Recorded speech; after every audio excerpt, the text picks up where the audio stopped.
3 days before to all the major networks, and they totally ignored our president. It's amazing. But one thing they didn't ignore was the fact that you were there. You met with 10,000 people. Exactly. And they saw those signs, and you touched their hearts. They can never remove that from their mind. Exactly. And I think what is so crucial about it, too, Dr. Ewell, is that you've reached the actual supporters. These are the people. If they came to hear Bill Clinton, these are the people that's given to the NAACP. Yes. And there's got to come a point where people that are given got to say, what in the world is this organization doing? Here's an organization who was sent. I am convinced they were sent to literally watch out for the black race. Absolutely. And they're one of the main perpetrators in deceiving the black community.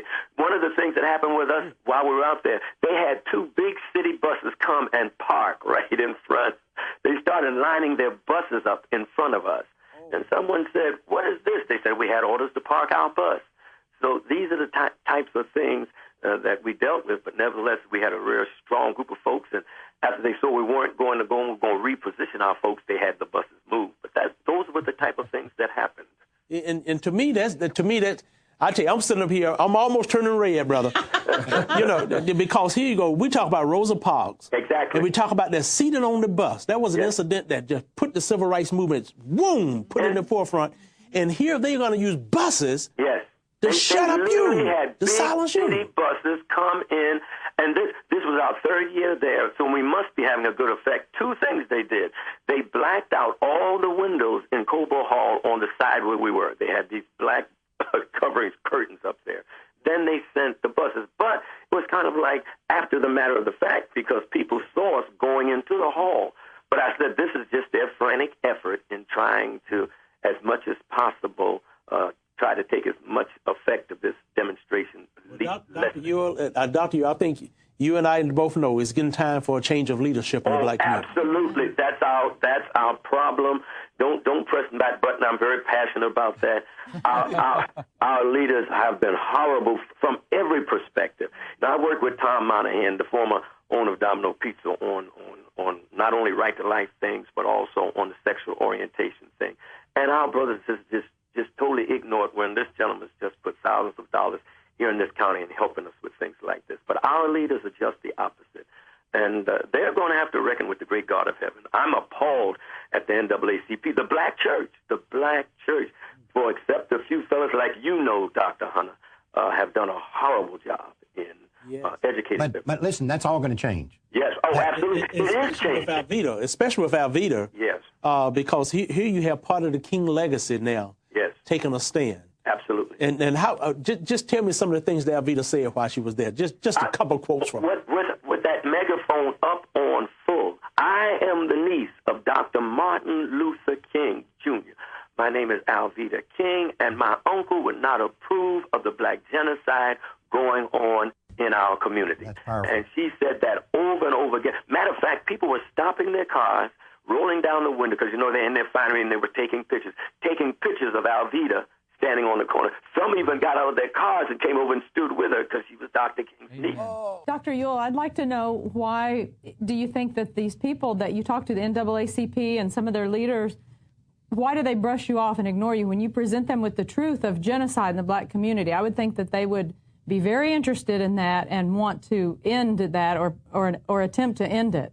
Regrettably, the NAACP and the black clergy, many of these individuals, have bought so into the Democratic Party and its agenda until they know it would be detrimental to their ascending in the party if they would take a stand against that party's sacred cow, abortion. So because of their personal desire to enhance their own wealth and their own position, they are allowing their people to be destroyed at a record number.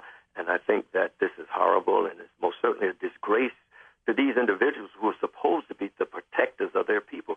I mean, Rosa Parks was buried out of Detroit. She lived there before she died. But none of that seems to make any difference as long as they get these big, substantial HUD grants that allow them to build $1 million additions to their property, et cetera. So, regrettably, they've been bought. One prophet, Jeremiah, said, for a handful of barley and a piece of bread, they bless those whom they shouldn't bless. And, this is a classic example of it. Yes, it is. Well, Dr. Ewell, you're doing great work up there. God bless you. Thank you. Thank you, sir. And anything we can do to help you, you continue to let us know, and we'll do anything we can. Listen, pray about that July thing. Absolutely. All right, now. Amen. We're going to be at the forefront of that deal. God bless you. Thank you. Bye-bye.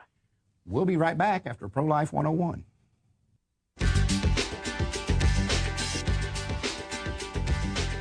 With the political season at our throats again, we're starting to hear more and more of that tired old, I'm personally opposed to abortion, but I want it to remain legal nonsense. The media is even starting to promote politicians who espouse this view as people of courage and high moral character. This serves as additional confirmation that the American media wouldn't recognize courage and character if it bit them on the rear end. The fact is, this is by far the most cowardly, the most morally indefensible, and the most intellectually dishonest position a person can take on abortion. After all, the only basis for being opposed to abortion is the recognition that it is the killing of a child. So when someone takes this position, what they are actually saying is, I understand that abortion is the intentional slaughter of defenseless children, but I'm not going to do anything to stop it. That raises the question, what other innocent human beings do these people think it should be legal to kill? Also, are they equally tolerant on other issues? Presumably, they are also personally opposed to rape, armed robbery, racial discrimination, and wife beating. But will they abstain from inflicting their personal views regarding those issues as well? Of course, the biggest frauds of all are these politicians who claim to be Christians, but say they won't impose their personal views on others. In the first place, inflicting their views on others is precisely what politicians are elected to do, and every vote they make does just that. Second, if a politician is not going to be guided by his own personal views, then why would he bother to tell us what his personal views are? And third, whose personal views is he going to be guided by if not his own? The reality is, when someone claims to be a Christian, but makes it clear that when their faith collides with their politics, it is their faith they will abandon, what they are really saying is that God can't trust them. So why should we?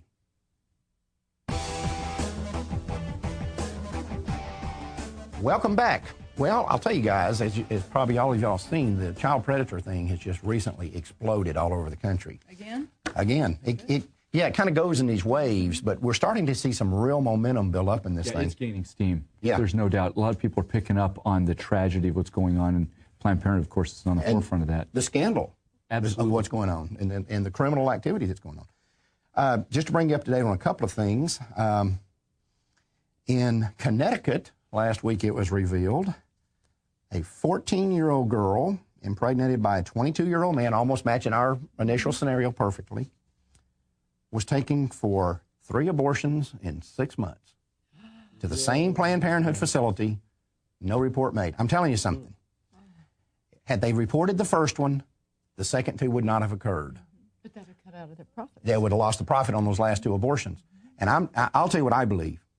I believe if the law enforcement people in Connecticut had any guts to them, they would indict the people at Planned Parenthood for the continued abuse of this child that occurred after they failed to report it. They are guilty of the rape of this child. I don't care what anybody says. And this is why every time people talk about, we have stuff for rape and incest, the rapists and the incest love this kind of stuff. Absolutely. They love it. Absolutely. That exception protects them. And Planned Parenthood's nationwide pedophile protection racket, that is, and I'm telling you something else, when people donate money to Planned Parenthood, they support this organization, they're guilty of the rape of these children. Because this child's abuse, and she has said, the abuse continued. And obviously it did. If you get a girl pregnant 3 times in 6 months, you're not wasting any time after each abortion, right? And, and just prior to this, the Ohio case